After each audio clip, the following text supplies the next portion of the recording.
So guys, here is the key of happiness. Polaris को चाबी है.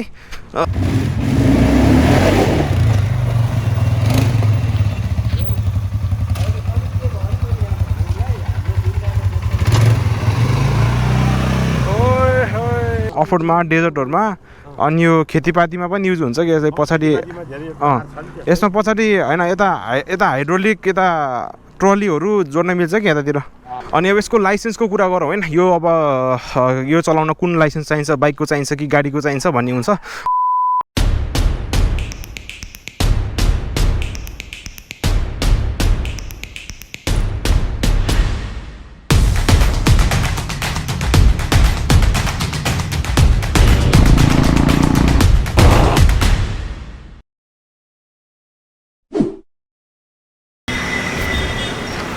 Hello and namaste everyone, welcome back to the channel. This is your handsome YouTuber from Pokhara, AKR, back again with another brand new video. So अहिले चाहिँ म उत्तमचोक मा छु मोटरगाडी private limited मा. So आजकल चाहिँ यतै छ मेरो बास है, तपाईको नयाँ बजारतिरको अरु सबै बाइकहरु भ्याइयो अनि यहाँ चाहिँ अब नयाँ कन्टेन्टको खोजीमा चाहिँ म यता आइरहेको छु. So today we have the Polaris Sportsman 570 यो क्वाड बाइक चाहिँ हामीसँग रहेको छ है. मैले पहिला पनि यसको एउटा भिडियो बनाएको छु तर त्यतिबेला एउटा सर्ट राइड मात्रै थियो. अनि यो पाली चाहिँ म चाहिँ अलिकति डिटेलमा चाहिँ यो बाइकको बारेमा, यो के हो क्वाड बाइक भनेको के हो, कस्तो यसको युज के को लागि हो हैन, नेपालमा यसलाई चलाउन पाइन्छ कि पाइदैन, अनि यसलाई रोडमा चलाउन कस्तो लाइसेन्स चाहिन्छ हैन, अनि यसको सबै कुराहरु चाहिँ म तपाईलाई यसलाई कसरी चलाउने अनि अरु बाइक भन्दा यो डिफरेन्ट छ कि बाइक चलाए जस्तो कि गाडी चलाए जस्तो यसको सिस्टमहरुको बारेमा नि म तपाईलाई जानकारी दिनेछु. सो अहिले चाहिँ हामी यता उत्तमचोकमा छौं मोटरगाडी प्राइभेट लिमिटेड. अनि वहाँ मोटरगाडी चाहिँ तपाईको पोखराको लागि चाहिँ अरु गण्डकी भन्दा नि हुन्छ, तपाईको पोलारिसको चाहिँ अफिसियल तपाईको चाहिँ डिलर पनि रहेको छ है. सो ल अब चाहिँ पानी पर्न लागिसक्यो, अब राइड गरिहालौँ है. A few moments later. So guys, here is the key of happiness. Polaris को चाबी है. सो यसमा चढिहालौँ हैन सबभन्दा पहिला. अनि हेर्न सक्नुहुन्छ बाइक. अनि अहिले चाहिँ ठ्याक्क तपाईको पानी पर्न लागिसक्यो के.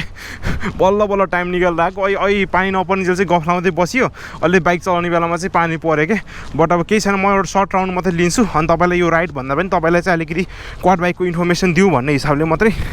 आज चाहिँ म आको हैन. सो यो चाहिँ पोलारिसको ड्यास तपाईको चाहिँ अब यसमा 4 व्हील भइ नै हाल्यो. अनि यसमा चाहिँ तपाईको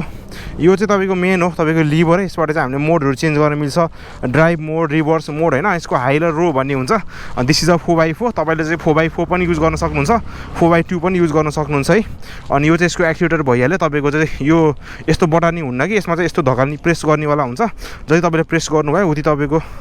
जान्छ. अनि यहाँबाट तपाईले मोडहरु चेन्ज गर्न मिल्छ है. अब यहाँ मोडहरु चेन्जहरु गर्न मिल्यो हैन. अल व्हील ड्राइभ अनि देखि लिएर तपाईको चाहिँ धेरै कन्ट्रोलहरु छ. अनि यो हेडलाइटहरुको स्विच भइहाल्यो है. अनि तपाईको चाहिँ यो स्टार्टको चाहिँ यो अन अफ हरु बटनहरु रहेको छ. यो चाहिँ अब हेजर लाइटको होला पक्कै नै हैन. सो अब चाहिँ स्टार्ट गरौँ हैन. यसलाई चाहिँ सो ल यसलाई चाहिँ यस्तो गरेपछि स्टार्ट हुन्छ. इन्जिन किल स्विच बटन चाहिँ यहाँ छ है. अनि अब यसलाई चाहिँ अहिले न्युट्रलमा छ. अनि यो लिभरलाई चाहिँ अब हामीले यसलाई लोमा लैजाउँ हैन. अनि तपाईको चाहिँ बिस्तारै यसलाई चलाउँ हैन.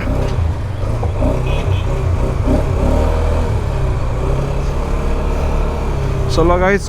पोलारिस चलाइरहेको छु है. सो यहाँ चाहिँ मान्छेहरु बढी भएर चाहिँ अलिकति गाह्रो हुने चलाउन हैन. अनि यसमा चाहिँ हल्का बडी ब्यालेन्सिङ पनि गर्नुपर्छ.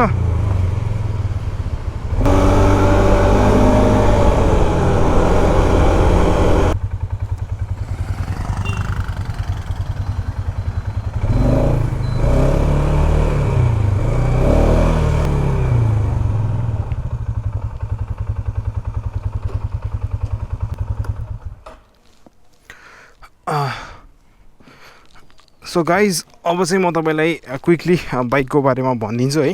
हजुर यो गियर हो. तपाईको चाहिँ रिभर्स पनि हुन्छ यसमा. अनि त्यो अब पिकअपमा भयो जस्तो हाई गियर र लो गियर हुन्छ कि 4x4 4x2 भन्ने हुन्छ कि यसमा.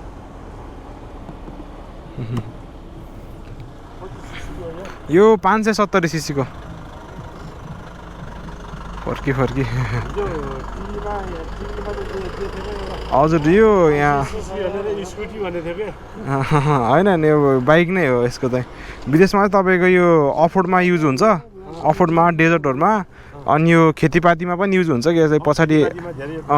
यसमा पछाडी हैन यता हाइड्रोलिक यता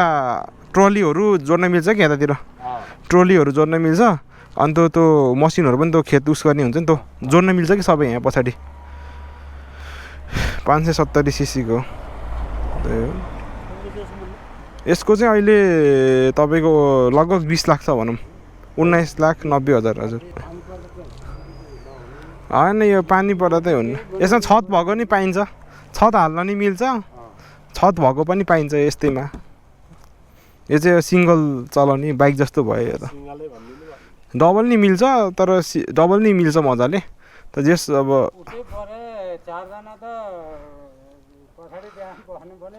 त्यो मिल्छ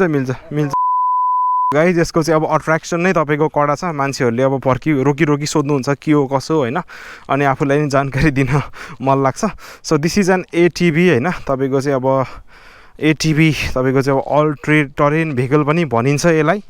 होइन यसलाई अब अफ गरिदिउँ अहिलेलाई अनि this is a quad bike होइन तपाईँको चाहिँ यो चाहिँ अब विदेशमा चाहिँ तपाईँ बढी युज भइरहेको हुन्छ नेपाल र तपाईँको इन्डिया जस्तो यो डेभलपिङ कन्ट्रीहरूमा चाहिँ एकदमै रेयर छ अनि संसारको सबै कन्ट्रीमा पनि यो गुड्नको लागि सेलको लागि कुनै कन्ट्रीमा अभाइलेबल छ कुनैमा ब्यान पनि छ अनि यो चाहिँ तपाईँको कस्तो हुँदाखेरि चाहिँ अब मान्छेले चाहिँ अब एडभेन्चरको रूपमा अब अफोर्ड गर्ने भेहिकल भनेर मात्रै लिन्छ कि यसलाई बट यो चाहिँ एकदमै मल्टिपर्पज तपाईँको चाहिँ यो एग्रिकल्चरल भेहिकल जस्तो पनि हो कि तपाईँले यसलाई एकदमै राम्रो तरिकाले युज गर्न सक्नुहुन्छ सो अघि मैले तपाईँलाई भनेको नि थिएँ होइन यसको पावर एकदमै राम्रो छ है अनि यो चाहिँ तपाईँको चाहिँ अटोमेटिक गियर हो CVT ट्रान्समिसनको साथमा आउँछ सो गाइज हेर्न सक्नुहुन्छ यसको रियर प्रोफाइल होइन अनि यो चाहिँ एकदमै तपाईँको चाहिँ एग्रिकल्चरको लागि एकदमै युजफुल भेहिकल हो तपाईँको चाहिँ यहाँ थिम चाहिँ अब हाम्रो चाहिँ यहाँ ट्रोलीहरू हामीले चाहिँ यहाँबाट हामीले अट्याच गर्न मिल्छ अनि यतातिरबाट चाहिँ अब हाम्रो दाइले भनेअनुसार चाहिँ यतातिरबाट चाहिँ अब हाम्रो यो हाइड्रोलिक केही अब हामीले हाइड्रोलिक त सामानहरू होइन तपाईँको एग्रिकल्चरल युज हुने खेत खन्ने टाइपकोदेखि लिएर तपाईँको चाहिँ धेरै सामानहरू हाइड्रोलिक सामानहरू फार्मिङको सामानहरू चाहिँ हामीले यहाँ तपाईँको अट्याचमेन्ट गरेर चाहिँ हामीले यसलाई धेरै तरिकाले चाहिँ यसलाई युज गर्न सक्छौँ अनि यहाँ तपाईँको पोलारिसको ब्याजिङ छ अनि यहाँ चाहिँ तपाईँको चाहिँ सामान राख्नको लागि चाहिँ अलिकति सानो एउटा कम्पार्टमेन्ट जस्तो छ है सो हेर्न सक्नुहुन्छ अनि पछाडिको टायर तपाईँको हेर्दै तपाईँको चाहिँ it looks like a beast के होइन तपाईँको एकदमै अटेन्सन ग्राबिङ बाइक रहेको छ सो हेर्न सक्नुहुन्छ यसको साइड लुक्स अनि यसको हल्का क्विकली स्पेक्सको कुरा गर्नु पर्दाखेरि चाहिँ तपाईँको 570 सीसीको तपाईँको चाहिँ एकदमै पावरफुल इन्जिन छ होइन लिक्विड कुल इन्जिन अनि यसको पावर चाहिँ तपाईँको 41 हर्स पावर छ होइन अनि यसको अरू स्पेक्सहरू चाहिँ म तपाईँलाई यहाँ लेखिदिइरहेको हुन्छु अनि यो चाहिँ तपाईँको अल विल ड्राइभ हो तपाईँको चाहिँ चावडै पाङ्रा हो तपाईँको यो गुड्छ तपाईँको चाहिँ 4x4 हो यो चाहिँ अनि हेर्न सक्नुहुन्छ लुक्स होइन अनि तपाईँको चाहिँ एकदमै फुल्ली अटोमेटिक गियर तपाईँको चाहिँ एकदमै इजिली जसले पनि तपाईँको चलाउन सक्छ अलिकति यसलाई ब्यालेन्स जान्नुपर्छ होइन तपाईँको चाहिँ रोडमा चलाउँदाखेरि चाहिँ यो टायरले गर्दाखेरि अलिकति बाइक यता तान्ने जस्तो उता तान्ने जस्तो हुन्छ तर अलिकति ब्यालेन्स मिलाएर अलिकति प्र्याक्टिस भएपछि चाहिँ नर्मल मान्छे जसले पनि यसलाई चाहिँ चलाउन सक्छ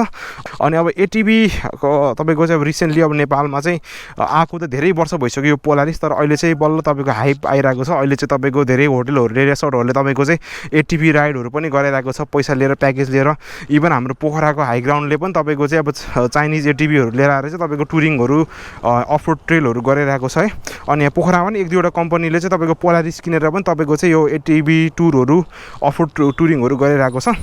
सो हेर्न सक्नुहुन्छ यो त तपाईँको डबल सिटर हो दुईजनाको लागि बस्न एकदमै उपयुक्त अब अलिकति दिमाग यताउति गर्ने भने चाहिँ 4जना पनि बस्न मिल्छ सो त्यही नै यो त तपाईँको गियर लेभल मैले तपाईँलाई भनिसकेको छु अघिबाट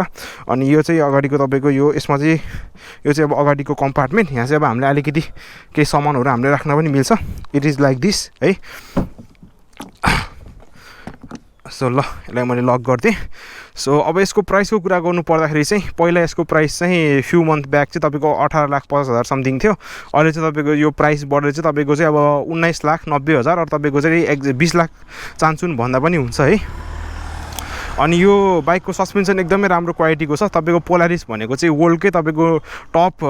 एटिभी म्यानुफ्याक्चरर्समा चाहिँ पर्छ होइन तपाईँको चाहिँ नेपालमा चाहिँ यो पोलारिस आउनु भनेको नि नेपालको एउटा ठुलो अचिभमेन्ट हो है सो यो बाइकमा चाहिँ तपाईँको चाहिँ अब चावडा इन्डिभिजुअल तपाईँको चाहिँ चावडा पाङ्रामा चावडा सस्पेन्सनहरू छ अनि तपाईँले जता घाक्रा घुरु जस्तो बाटोमा तपाईँले हाले पनि योले चाहिँ अब नेपालको त हिमाल पहाड तराई सबै ठाउँमा तपाईँको चाहिँ ढुङ्गादेखि लिएर हिलोमादेखि लिएर बरफमा समेत हामीले यो बाइकलाई चाहिँ राइड गर्न सक्छौँ है अनि यो बाइकमा चाहिँ एबिएस चाहिँ हुँदैन अफरोड बाइकहरुमा चाहिँ अफरोड फोकसहरुमा चाहिँ तपाईँ सो अफरोड फोकस्ड भेहिकलहरुमा चाहिँ धेरै जसो एबीएस हुँदैन यसमा पनि एबीएस छैन यसमा चाहिँ तपाईको कम्बी ब्रेकिङ सिस्टम भन्ने छ है अनि अब यसको लाइसेन्सको कुरा गरौँ हैन यो अब यो चलाउन कुन लाइसेन्स चाहिन्छ बाइकको चाहिन्छ कि गाडीको चाहिन्छ भन्ने हुन्छ तर दुईटैमा हैन विदेशमा तपाईको बाइकको लाइसेन्सले पनि यो चलाउन मिल्छ अनि तपाईको गाडीको लाइसेन्सले पनि चलाउन मिल्छ तर यहाँ चाहिँ तपाईको चाहिँ यसलाई चाहिँ अब यो एग्रिकल्चर भेहिकल भनेर चाहिँ यसलाई चाहिँ दर्ता गरेर लिएर आएको छ किनभने यो तपाईको चाहिँ यो अफरोडमा अनि तपाईको चाहिँ यो खेतीपातीमा युज हुने भएको कारणले चाहिँ यसलाई एग्रिकल्चर भेहिकल भनेर चाहिँ लिएर आएको छ अनि त्यही भएर चाहिँ यसलाई चाहिँ अब ट्र्याक्टरको लाइसेन्स यसमा चाहिँ तपाईको तको नम्बर प्लेट छ हैन तको नम्बर प्लेट छ अनि यसलाई चलाउन चाहिँ तपाईले अब लिगली हेर्ने हो भने चाहिँ तपाईलाई ट्र्याक्टरको लाइसेन्स चाहिन्छ हैन बट अब चलाउन तपाईले बाइक चलाउने मान्छेले चलाइहाल्छ बट अब लिगल टर्मली हेर्ने हो भने चाहिँ तपाईको ट्र्याक्टरको लाइसेन्स चाहिँ यसलाई चाहिने भएको छ हैन सो त्यही नै हो अनि यो एग्रिकल्चर भेहिकल भनेर आएपछि चाहिँ यसमा एडभान्टेज के छ भन्दाखेरि चाहिँ यसलाई चाहिँ अब हामीले एउटा रिजनेबल प्राइसमा चाहिँ अब हामीले यसलाई पर्चेस गर्न सक्छौँ यो तपाईँको विदेशमा पनि एकदमै एक्सपेन्सिभ पर्छ तर तपाईँको चाहिँ कम्पेयर टु अरू सुपर बाइकहरू भन्दा चाहिँ तपाईँको चाहिँ यो एकदमै चिप प्राइसमा आएको छ तपाईँले यसको नेपाली प्राइस र तपाईँको इन्टरनेसनल मार्केटको प्राइसहरू कम्पेरिजन गर्नुभयो भने चाहिँ तपाईँले डिफ्रेन्स चाहिँ फिल गर्न सक्नुहुन्छ है सबैले हेरेको छ सो यो चाहिँ तपाईँको एकदमै पर्पजफुल भेहिकल भन्छु मैले नेपालको लागि चाहिँ हरेक नेपालीको साधारण तपाईँको किसानको लागि पनि एकदमै भन्न आवश्यक मैले यसलाई देखेँ हैन अनि किनभने तपाईँको नेपालको सबै भागमा तपाईँको सम्म ठाउँ त छैन नि त तपाईँको डाँडा काँडा छ हिमाल पहाड छ सबै ठाउँमा तपाईँको ट्र्याक्टरहरू छिराउन गाह्रो हुन्छ तपाईँको अनि त्यही ट्र्याक्टरहरू छिराउन गाह्रो भएको कारणले चाहिँ मान्छेहरूलाई एकदमै बढी लेबरहरू गर्नु परिरहेको हुन्छ हैन सो यो चाहिँ तपाईँको चाहिँ राम्ररी चलाउन जान्ने भने तपाईँको जस्तो बाटोमा पनि जान्छ जस्तो खेतमा पनि अब हामीले यसलाई हाल्न मिल्छ यताउति गर्न मिल्छ अनि तपाईँले चाहिँ यसमा ट्रलीहरू अट्याच गरेर तपाईँले सामानहरू ओसार पोसार पनि गर्न सक्नुहुन्छ इजिली तपाईँले ओसार पोसार पनि गर्न सक्नुहुन्छ सो त्यही नै छ त्यही नै हो तपाईँलाई क्वाड बाइकको बारेमा जान्नुपर्ने कुरा भनेको हैन सो एकदमै रिलायबल यो पोलारिस ब्रान्ड भनेको चाहिँ एकदमै रिलायबल ब्रान्ड हो है तपाईँको चाहिँ नेपालमा लामो वर्ष भयो तपाईँको एटीभी तपाईँको सेल गरिरहेको हैन पोलारिसले र अहिले चाहिँ फाइनली तपाईँको पोखरामा गण्डकी रिजनमा आइसकेको छ हाम्रो मोटरगाडी प्राइभेट लिमिटेडले चाहिँ यसलाई लिएर आउनुहुन्छ हैन उहाँ चाहिँ अब पोखराको डिलर भइहाल्नु भयो सो तपाईँले चाहिँ यो बाइकको बारेमा हैन तपाईँलाई लिन छ भने है अर टेस्ट राइड गर्न छ भने अर फाइनेन्सको बारेमा तपाईँलाई जानकारी चाहिएको छ भने चाहिँ तपाईँले चाहिँ मोटरगाडीमा भिजिट गर्न सक्नुहुन्छ अर म एउटा कन्ट्याक्ट नम्बर यहाँ डिस्क्रिप्सनमा छोडिदिन्छु त्यहाँ तपाईँले कल गरेर यसलाई तपाईँले युज गर्न पनि सक्नुहुन्छ क्या अनि यो कस्तो हुन्छ एकदमै मल्टिपर्पज भेहिकल हो क्या तपाईँले यदि तपाईँको रेसोर्टहरू छ भने तपाईँले यो 2-3वटा बाइक किनेर तपाईँले त्यो रेसोर्टभित्र तपाईँले एउटा टुरिङ गराएर वा राइड गरेर फोटो भिडियो खिच्न दिएर तपाईँले पैसा पनि कमाउन सक्नुहुन्छ अनि अर्को भनेको तपाईँको यदि फार्महरू छ यताउति छ भने चाहिँ तपाईँलाई फार्ममा पनि यसले एकदमै काम दिन्छ प्र्याक्टिकल दिन्छ सो त्यही नै छ अनि आज चाहिँ मैले तपाईँलाई यो एटिभीको बारेमा तपाईँलाई जान्नुपर्ने कुराहरू मैले तपाईँलाई भने अनि मलाई थाहा भएको कुराहरू मैले सेयर गरेँ मात्रै हो अनि I am not an expert म पनि अलि सिकारु नै हो अब यसलाई पछि चलाउँदै गयो भने अलि बल्ल अलि एडभान्स लेभल हुँदै गएपछि यसलाई पछि धुर्बदाई र म मिलेर चाहिँ यसलाई अफरोडमा पनि तपाईँलाई राइड गरेर चाहिँ देखाउनेछौँ यो चाहिँ अलिकति यो इन्फर्मेसनल टाइपको भिडियो भयो है सो त्यही नै छ अब चाहिँ फर्क्यौँ है धेरै टाइम पनि भयो अनि अहिले फेरि अहिले पानी रोकिएछ अहिले फेरि तपाईँको पानी पर्न पनि सक्छ सो यसलाई स्टार्ट गर्नको लागि चाहिँ क्लच लियो सो यहाँ चाहिँ आरपिएम चाहिँ तपाईँको यहाँ 1300 भन्ने चाहिँ देखाउँछ है अनि यसमा चाहिँ रिभर्स पनि छ यसलाई रिभर्स गरौँ है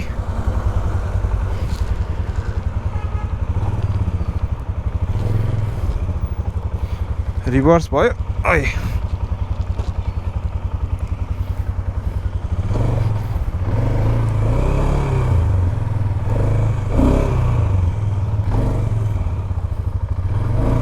ओहे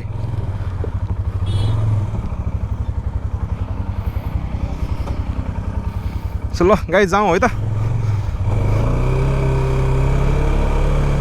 so thank you guys thanks for watching है तपाईँले यो भिडियो मन पर्यो भने चाहिँ कमेन्ट गर्नु होला लाइक गर्नु होला सेयर गर्नु होला so thank you guys thanks for watching see you in the next video bye by